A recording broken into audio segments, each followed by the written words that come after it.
Hello students and welcome back to your favourite channel math solutions with Rose ma'am. और आज की जो हमारी क्लास है बच्चों, इसमें हम करने जा रहे हैं शिक्षा निदेशालय राष्ट्रीय राजधानी क्षेत्र दिल्ली का मिशन गणित, जो कि हमारा गवर्नमेंट सरकार ने जो कि शुरू किया है कक्षा 10 के बच्चों के लिए।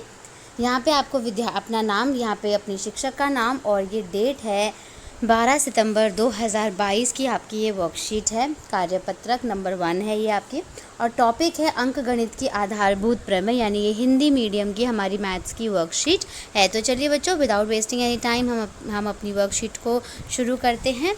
तो मैंने बहुत ही इजी वे में इसको वर्कशीट को अब मैं आप समझाने वाली हूँ, तो आप ध्यान से सुनिएगा और अपनी कॉपी में इसको नोट करते चलिएगा, क्योंकि ये बहुत इंपॉर्टेंट है और आपके एग्ज़ाम में इस तरह के क्वेश्चन आएंगे। तो टॉपिक है सबसे पहले अभाज्य संख्याएं। एक संख्या जिसके केवल 2 गुणनखंड होते हैं और स्वयं वह संख्या, यानी अभाज्य संख्या क्या होती है, एक तो सब में आएगा, ठीक है, गुणनखंड, और एक वो संख्या खुद होती है। उदाहरण के लिए 7 के केवल 2 गुणनखंड 1 और 7 है, यानी 7 का जो गुणनखंड है वो 1 है, 1 और 7 एक अभाज्य संख्या है, यानी प्राइम फैक्टर है, ठीक है, जो कि सिर्फ अपने से डिवाइड होता है और 1 से डिवाइड होता है और किसी और से डिवाइड नहीं होता। फिर दूसरा है भाज्य संख्या। भाज्य संख्याएं वो होती हैं 2 से अधिक गुणनखंड वाली संख्या भाज्य संख्या होती है, यानी जिसके 2 से ज़्यादा गुणनखंड होते हैं, फैक्टर्स होते हैं, उनको हम भाज्य संख्या कहते हैं। तीसरा है गुणनखंड।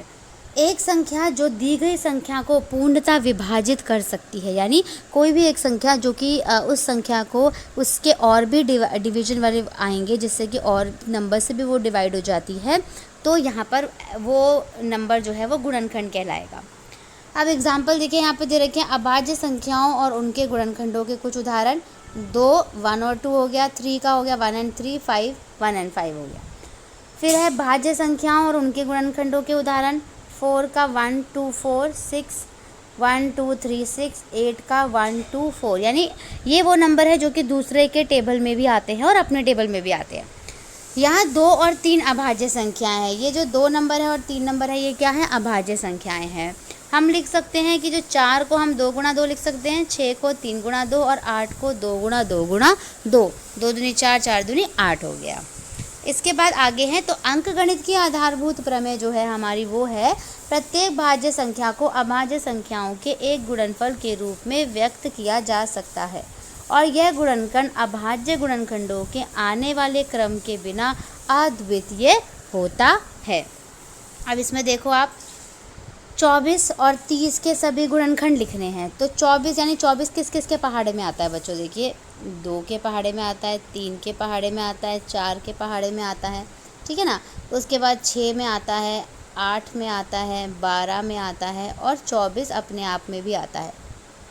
ऐसे ही 30 को देखते हैं। 30 के गुणनखंड 30 किस किस के पहाड़े में आता है, 2 के, ठीक है, फिर 3 के में भी आता है, 5 में भी आता है, ठीक है, 6 में भी आता है। उसके बाद अगर हम देखें तो 10 में आता है, 15 में आता है और 30 में आता है।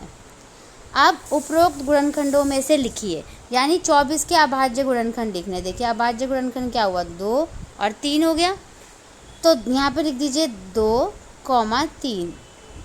अब 30 के अभाज्य गुणनखंड, 30 के अभाज्य गुणनखंड में देखिए 2, 3 और 5, तो यहाँ पर लिख दीजिए 2, 3 और 5, ठीक है। अब आगे दे रखा है, अब 24 और 30 को उनके अभाज्य गुणनखंडों के गुणनफल के रूप में लिखिए, यानी 24 को हमें बच्चों अभाज्य गुणनखंड के रूप में लिखना है, लेकिन हमें गुणनफल भी उसका शो करना है। जैसे 2 गुणा 2 गुणा 2, देखिए 2 दूनी 4, 4 दूनी 8 हो गया ना, और 8 3 24, तो 3 भी आ गया इधर। ऐसे ही 30 का बनाना है, तो 30 के लिए देखिए क्या होगा, 2 गुणा 3 गुणा 5, 2 3 6 हो गया, और 6 पंजे क्या हो गया, 30 हो गया, ठीक है। तो यहाँ पे ये जो है वो कंप्लीट हो गया इसका। इस तरीके से ऐसे ये क्वेश्चन हमारा करना है। तो हमारी जो ये आज की वर्कशीट थी बच्चों, ये डन हो गई। आप इसको अपनी कॉपी में नोट डाउन कर सकते हैं। फिर मिलेंगे हम नई वीडियो में नई वर्कशीट के साथ, नए क्वेश्चन ऑफ द डे के साथ। सो अब मैं लेती हूँ आपसे अलविदा। Thank you so much students for watching this full video.